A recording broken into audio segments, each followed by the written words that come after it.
Estoy buscando acá un peso para pagarle a Cintia, pero tengo billete de 1000 nomás. Ah, no, es de 20, era. ¿Viste cuando es del mismo color? ¡Qué garrón!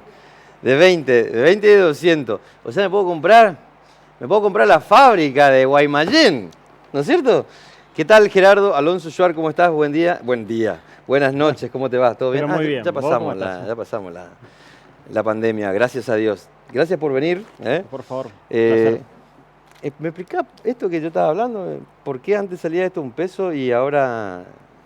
Es muy sencillo porque en ese periodo la emisión monetaria fue descomunal. Estos 12 años que haces la comparación. O sea, del 2010 a hoy. Hasta ahora okay. Fue gigantesca la emisión monetaria. De hecho, solamente este año, a ver, supongamos de los últimos años, 2020, en medio de la pandemia, la emisión monetaria creció más del 80%. O sea, se imprimió, billetes, como decían antes, como en la maquinita, sí. un 80% de la base monetaria, un 80% más de billetes salieron a la calle. Mira, en el 2010 todavía usábamos monedas. O sea, la traducción es, en esa época no imprimían billetes. O imprimían lo que estaba menos, muchísimo menos. Pues. Todavía teníamos monedas de 50 centavos. Totalmente. Teníamos monedas de 1 centavo. ¿Te acuerdas que teníamos monedas de 1 centavo? Y si vamos más atrás, la Brahma salía un peso también, y la Coca de litro y medio también salía un peso, pero no vamos tanto. Ahí ya hay otros factores, ¿no? Justamente ahí está la comparación. Acá no hubo ningún factor como el 1 a 1 que haya provocado el cambio drástico, ¿no? Que antes salía un peso la gaseosa y acá hubo factor de malas decisiones. Sí hubo un factor, y el factor, así como en la convertibilidad no se emitió dinero y porque no se podía emitir sin respaldo por la ley de convertibilidad y demás, y es por eso que se mantuvieron los precios durante tanto tiempo, salvo el primer año de Menem, que si recordamos también fue un año de hiperinflación. Esa hiperinflación de Alfonsín también se continuó durante el primer año de Menem, pero a partir de ahí la convertibilidad, que implicó que no se emita dinero, implicó de que el problema, de hecho cuando estudiamos historia económica, el problema en esa época era que los precios caían. Salía más barato las cosas. Los precios disminuían. Bueno, a partir del 2002 se rompe con esa tradición, con esa convertibilidad, se deroga esa ley, y a partir de ahí claramente empieza a, primero tímidamente y después cada vez con más fuerza, la emisión monetaria. Como te decía, en el 2020 80% de inflación. 2021 aproximadamente 60% de emisión monetaria, y este año ya estamos teniendo entre el 65 y 70% de emisión monetaria. Y eso sin contar de que tenemos un stock de LELIQs, o sea, de los pasivos del Banco Central. Otro tipo de plata, digamos, de moneda. Que en algún momento tendremos que pagarlo, que equivale al 175% de todo el dinero que anda circulando. Eso explícame. Yo cuando era chico pensaba esto. ¿Cómo van a quedar pobres los gobiernos, digamos, si ellos fabrican la plata? Te juro, o sea, pensamiento así, digamos, si vos no tenés plata, fabricás. Explicarle eso a la gente, explicarle al chico mío adentro. Que justamente ese es el germen de la destrucción del valor. ¿Por qué? Porque algo tiene valor por su escasez, no por su abundancia. Cuanto más lo haces más abundante, por ejemplo, cuando escasea tiene un valor, lo valorás mucho más, ¿no es cierto? ¿Sí? O cualquier otro bien. Por lo tanto, el dinero, los billetes son más valiosos cuanto menos dinero hay. ¿Solo por ese motivo? Solamente por ese motivo. A partir de ahí también hay otras cuestiones que se fueron... Después pensé, hay oro que respalda esa cantidad de plata. ¿Cuál es? ¿Es solo por una cuestión de que como sobra no vale? Exactamente. Es loco eso, ¿no? Porque cuanto más se emite, más abundante es esto, el dinero, el circulante o la cantidad de billetes, y la cantidad de bienes sigue siendo exactamente la misma. Por lo tanto, antes tenías, un ejemplo, un billete por cada bien, por cada producto, y ahora tenés 10 billetes por cada mismo producto. Por lo tanto, el precio es la relación entre los dos. El pico dulce es rico y todos tienen plata para comprarlo. Y todos me quieren comprar, entonces yo aumento el precio. Exactamente. Pero entonces tiene razón el gobierno que la culpa es del empresario. No. Explícame eso, porque yo quiero llegar ahí, digamos, porque viste que nunca tiene la culpa de nada el gobierno, ¿no? Es una relación de equivalencias. Si vos tenés 10 billetes y 10 bienes, el precio promedio es 1. O sea, un producto vale 1 peso, supongamos. Ajá. Si vos multiplicás por 10 esa cantidad de billetes, supongamos, lo llevas a 100 y seguís teniendo la misma cantidad de bienes, ¿cuál es la equivalencia? 10 a 1. Entonces, por lo tanto, simplemente por equivalencias aumentan los precios. Y eso está absolutamente comprobado a nivel mundial. No, el gobierno cree que no es así, ¿no es cierto? El gobierno cree que, como yo cuando era chico, que imprimí la plata y listo. Es gracioso. Porque es lo que hace. Es gracioso esto porque cuando no era gobierno, Alberto Fernández decía de que la causa, y hay una cantidad de entrevistas en las cuales decía esto, la causa de la inflación es monetaria y la causa de la inflación es la emisión monetaria. Bueno, ahora que es presidente, no es así. Lo mismo decía Massa, lo mismo decía Tomolini, lo mismo decía... decía que Cristina era una corrupta y ahora... Bueno, en Argentina, digamos, ¿no? No me meto en esa parte. Sí, pero bueno, digamos, es una de las menores contradicciones que si querés buscar en los archivos, ¿no? Sí, exactamente. Está bien. Bueno, es muy interesante entonces esto. ¿Y cómo se sale de un poquito de esta situación, digamos, cuando estamos en un escenario en donde parece que el gobierno va a seguir en este camino? Porque ahora se anunció bonos. A su vez, la salida de esto...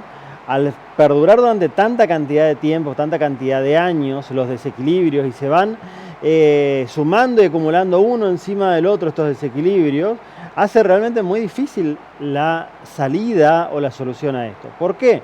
Porque supongamos que vos decías no emitir más. Perfecto, listo. Y supongamos que esa deuda del Banco Central la pateás de acá a 5 o 10 años, entonces tenemos 5 o 10 años de tranquilidad, no tenemos que resolver a eso. Pero lo mismo tenés la cuestión de las tarifas de servicios públicos, que así como, por ejemplo, en el último año, la inflación fue del 82 al 87%, según la región que consideremos, el NEA fue del 87%, la inflación de las tarifas de servicios públicos a nivel nacional fue solamente del 40%.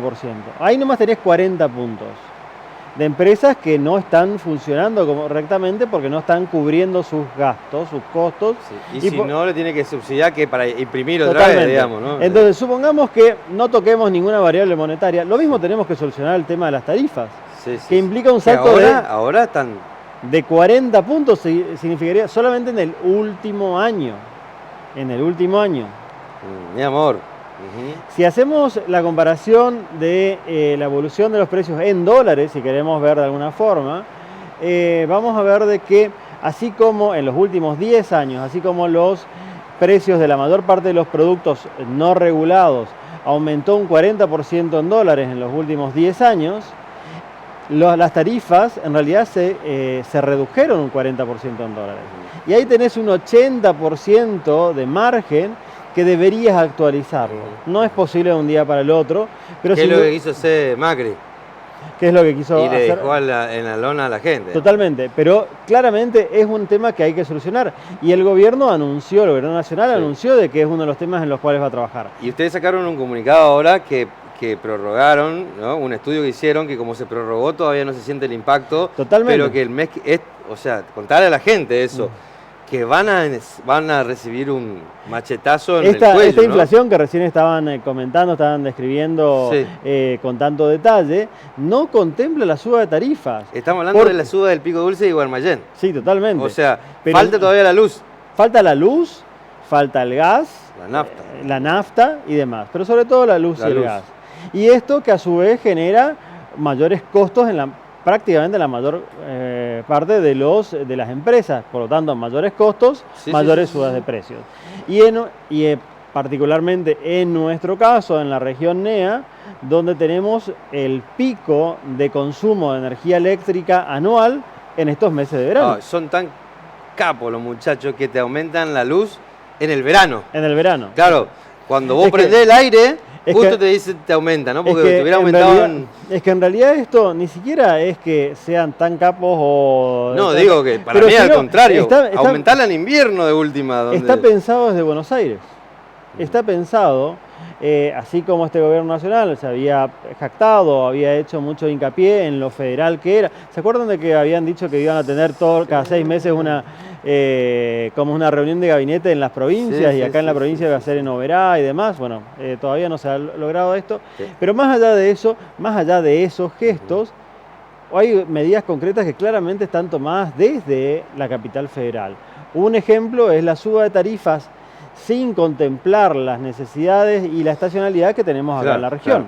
Porque el gobierno, entonces, un gobierno toma deuda, porque quiero que también me explique eso, viste que tomó deuda Cambiemos, para no emitir, ¿no es cierto? O sea, como yo sé que si emito genero inflación, entonces pido prestado la plata. Para no emitir y para no bajar el gasto público. También pero toma deuda para eso. También es cierto que durante esa época aumentó el gasto social fuertemente, y eso tuvo que financiarse de alguna manera. Y claro, más allá de si se hizo bien o mal, desde la teoría económica, uno pide crédito o pide plata para no emitir, para mantener el gasto, ¿no? Ahora, ¿qué es peor? Porque este gobierno no toma deuda, pero genera su propia, o sea, hay una deuda, no sé cómo se llama, deuda interna. Toma deuda, solo que es del Banco Central. Claro, no le pide plata, no voy a, Gerardo, préstame 1.000 pesos, sino que yo lo fabrico. ¿Y qué es peor? Es exactamente lo mismo. Lo mismo, pero ¿no es mejor que yo te pida a vos, que vos me decís, bueno, pero devolveme el año que viene? Antes que tengas vencimiento cada 30 días. Antes que esto que yo acabo de imprimir ya me está generando. Sí, y que tenés que vencimientos cada 30 y 60 días, y tenés que dentro de 30 y 60 días subir la tasa de interés para... ¿Y el resto de los países del mundo hacen esto? ¿Están todo el día con la maquinita o pidiendo plata o no? No, la inflación es un fenómeno absolutamente superado a nivel mundial.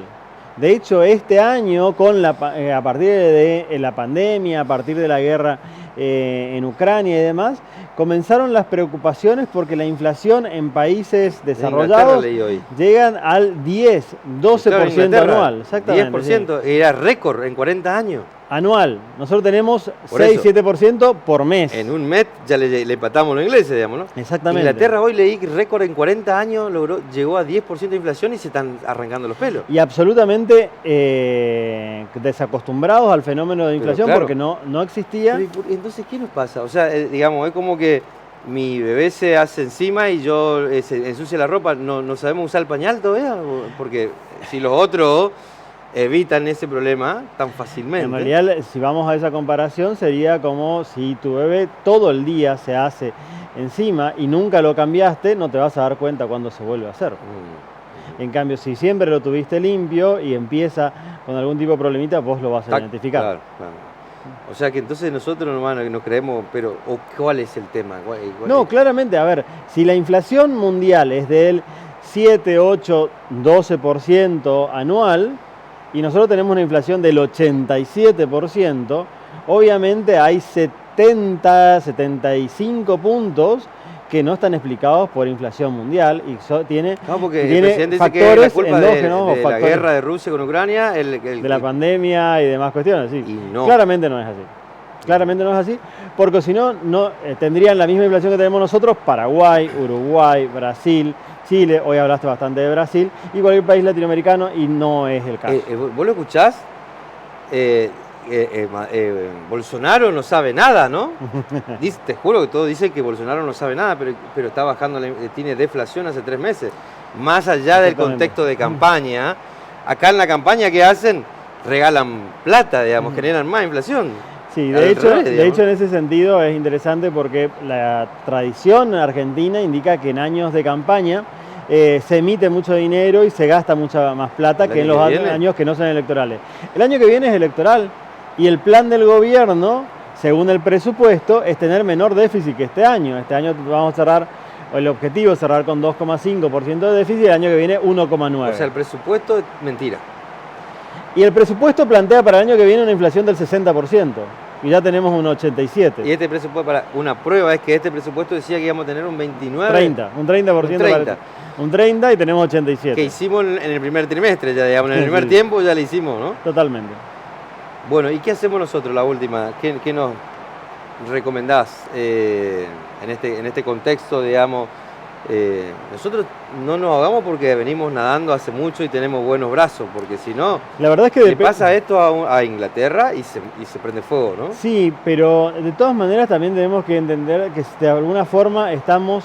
A ver, la principal característica que tiene la inflación es que uno pierde cualquier tipo de referencia, porque los precios son referencias, son señales de mercado. Sí.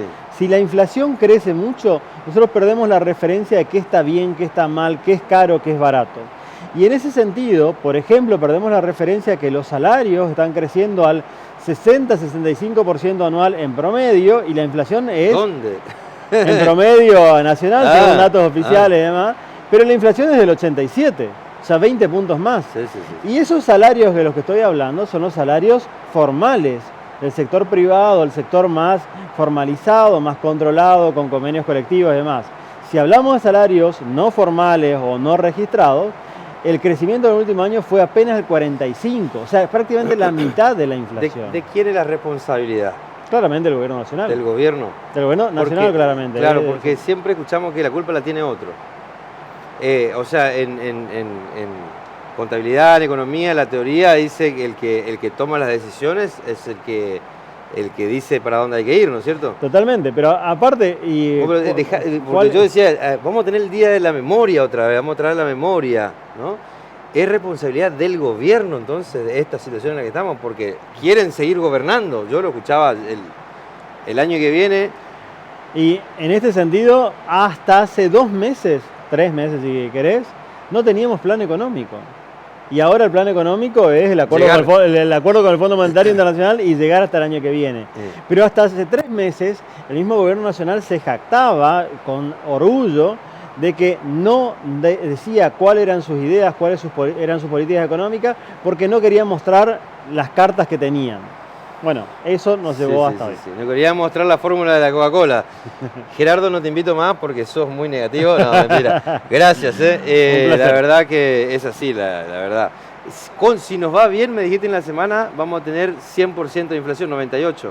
Sí. Si nos va bien. Sin grandes novedades, sin grandes signos negros, sin ningún tipo de corrida. Esa es la protección que nos da. ¿Con el aumento de luz y todo? Exactamente. Con eso llegaríamos a eso aproximadamente. O sea, si nos va bárbaro, 100% de inflación.